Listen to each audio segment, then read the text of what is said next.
Bonjour, on est l'équipe Bentley 3D, une équipe composée de Francis Véro, Jesse Shea et moi-même, Jacob Bouchard.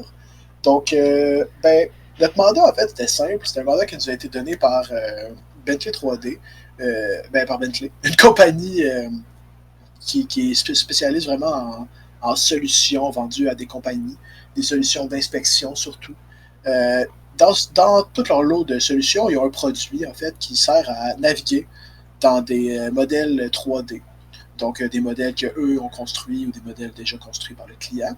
Donc, on peut naviguer dans ces modèles-là, puis en fait, ils veulent qu'on puisse naviguer dans ces modèles-là, c'était ça notre mandat. Puis, on peut aussi faire des actions sur ces modèles-là, donc ajouter une petite note à une certaine place ou des choses comme ça. Donc, nous, ce qu'on devait faire, en fait, c'est une preuve de concept présentable dans laquelle on pouvait naviguer à la troisième personne, je veux dire à la première personne dans le modèle 3D à partir de l'application web. Donc, dans le fond, il fallait une espèce de. On pèse sur un bouton, puis on peut en fait naviguer avec les touches du clavier et on bouge avec la souris, là, la caméra, dans le modèle 3D. Donc, nous, notre but, c'est de faire une preuve de concept pour ça. Il fallait que la navigation soit intuitive, il fallait que ça soit documenté, il fallait que ça soit testé, puis il fallait qu'on utilise les technologies qui étaient déjà présentes, soit iModel.js, le framework là, de Bentley, open source, qui voulait qu'on utilise. Il voulait aussi qu'on utilise TypeScript, puis il voulait aussi qu'on utilise React pour le front-end. Donc, ça, c'est ce qui constitue notre mandat. Puis Jesse va vous parler un peu de comment on a implémenté cette solution-là. Alors, pour remplir ce mandat, ce que nous avons fait, c'est rendre la navigation beaucoup plus intuitive, comme Jacob avait dit, en faisant en sorte que nous pouvons pas traverser un obstacle et être capable de suivre le sol. Fait que c'est beaucoup plus user-friendly. Pour le faire, nous utilisons une fonction qui s'appelle doPick par l'objet picker qui fait partie du viewport. Puis le viewport représente dans le fond l'environnement dans lequel notre image apparaît. Et la fonction doPick permet de savoir s'il y a un objet dans un rayon autour d'un point donné ou dans le fond, direction. Alors, lorsqu'il y a un objet dans la direction que nous voulons naviguer, on arrête tout mouvement dans cette direction lorsqu'il est rendu trop proche de l'obstacle. Alors, le problème que nous avons eu, c'est ça fonctionnait seulement avec le viewport actuel qui présente l'image vue par la caméra. Alors, la détection pouvait seulement se faire dans une direction. La solution à ce problème a été de faire une copie du viewport et d'effectuer une rotation pour qu'il soit dans la bonne direction avant de faire le test de collision. La raison que nous avons fait une copie du viewport, c'est à cause qu'on ne pouvait pas, on ne voulait pas faire bouger la caméra actuelle. Et étant donné que la navigation se fait souvent dans un bâtiment avec beaucoup d'obstacles, nous avons décidé d'ajouter un nouveau feature qui permet à l'utilisateur de toggle l'option de collision lors de la navigation, comme un espèce de God mode si vous voulez. Et nous avons ajouté aussi un guide d'utilisation pour la navigation à la première personne afin de suivre le même format présent dans les autres outils disponibles. Nous avons aussi documenté toutes nos fonctions dans le même format qui existe déjà dans le code. Fait que la documentation va se retrouver automatiquement sur le site d'internet d'iModel.js lorsqu'il décide de merger notre code puis leur builder.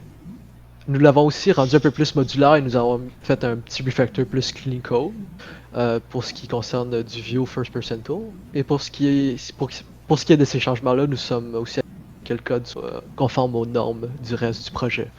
Fait que là, je vais laisser Francis faire une petite démo. Donc là, on voit à l'écran un modèle de l'usine. Donc c'est vraiment ce que Bentley nous a fourni. C'est le seul modèle avec lequel on pouvait travailler. Et puis on peut utiliser notre fonctionnalité en appuyant sur les petits pieds juste ici. Donc une fois qu'on pèse sur les petits pieds, on voit que on peut se déplacer. Là, j'utilise les touches AWSD et Q et E pour la hauteur. Donc disons que j'essaie de me diriger vers le mur. Ben, je vais être stoppé avant de rentrer dedans, même si je continue à peser. Euh, Puis ça, c'est vraiment effectuable dans toutes les directions. Donc là, j'essaie avec la touche A. Puis je peux aussi le faire avec la touche D. Même chose de reculons. On voit qu'on peut pas rentrer dedans. Euh, Pareil avec le sol. On peut pas les traverser. Et puis à part ça, on a rajouté ici le petit crochet qui permet d'activer le mode de God Mode. Donc le God Mode, comme son nom l'indique, t'es Dieu, tu peux tout faire. Donc on peut passer à travers les murs. Comme on le désire, on passe à travers absolument tout. Voilà. Et puis on a aussi les instructions pour notre fonctionnalité. Donc quand on appuie juste ici, on peut voir les touches qu'on peut utiliser justement pour utiliser cette fonctionnalité-là. Pour tester cette fonctionnalité-là, on a utilisé un mock de l'application qui était déjà présent. Donc, je vais expliquer un peu comment on s'y est pris pendant que les tests y roulent.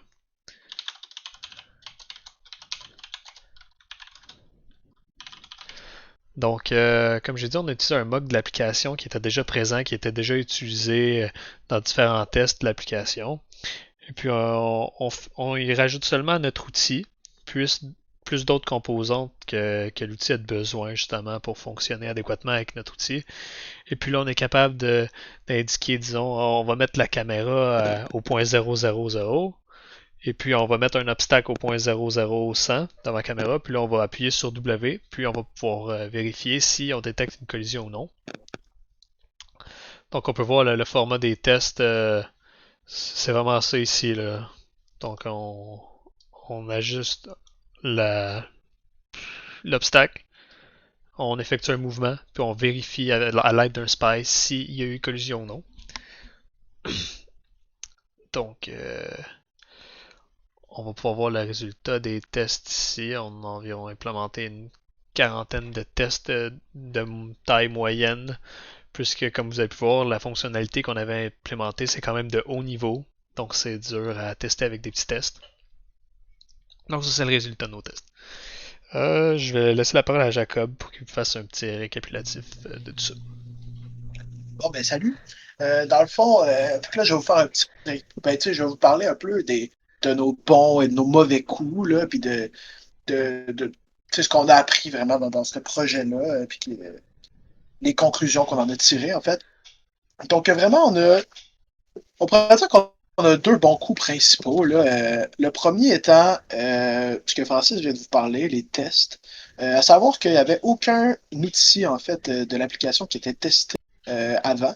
Donc, c'est pour ça que quand on a implémenté les tests, on trouve que c'est un bon coup parce que tous les autres outils n'étaient pas testés. Puis maintenant, avec ce qu'on a fait, on leur fournit une base qui va leur permettre là, de vraiment tester tous les nouveaux outils qu'ils vont faire et les outils qui étaient déjà là. Donc, surtout que c'est un bon coup qui va vraiment apporter beaucoup là, à Bentley 3D. Ensuite, un autre bon coup qu'on a fait, qu'on trouve qui est assez intéressant, c'est que iModel.js puis l'application, c'est séparé en fait. Donc, iModel.js, c'est un framework qui est fourni dans un package NPM qu'on peut télécharger justement avec NPM, puis installer dans notre projet, puis utiliser. Sauf que nous, en fait, les modifications qu'on devait faire, c'était directement sur iModel.js. Puis on voulait que ça se répercute, que les changements soient on les voit, il y a directement un effet sur l'application qu'on est en train de faire, en fait.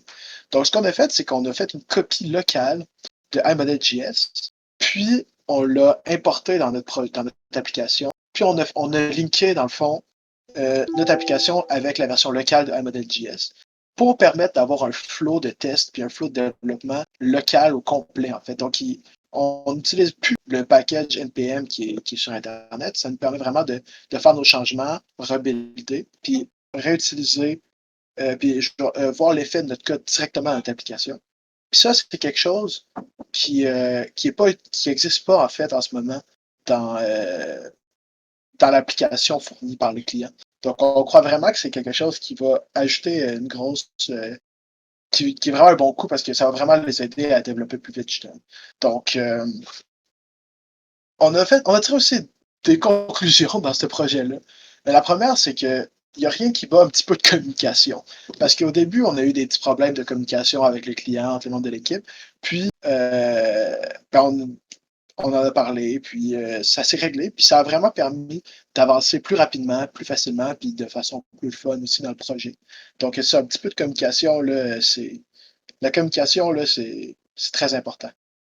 Après ça, on a aussi appris qu'une grosse code base, comme il y avait, tu sais, AmbeddedJS, c'est un framework qui est créé puis qui a plus de par Bentley puis qui a plus de 100 développeurs qui travaillent dessus. Donc, c'est une énorme code base.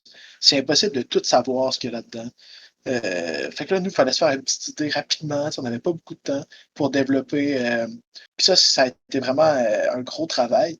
Mais c'est rare formateur parce qu'en industrie, c'est souvent c'est ça à quoi on va se frotter parce que on va arriver dans une compagnie, ils vont déjà avoir une code base, puis nous, il va falloir ajouter quelque chose, modifier quelque chose. Donc, c'était vraiment ça faisait vraiment différent de ce qu'on apprenait dans nos cours où on build tout de A à Z, puis on construit pas sur quelque chose qui existe déjà. Fait que c'était vraiment formateur, puis en gros, c'était un très beau projet. Donc, c'est ça. Merci beaucoup. Bye.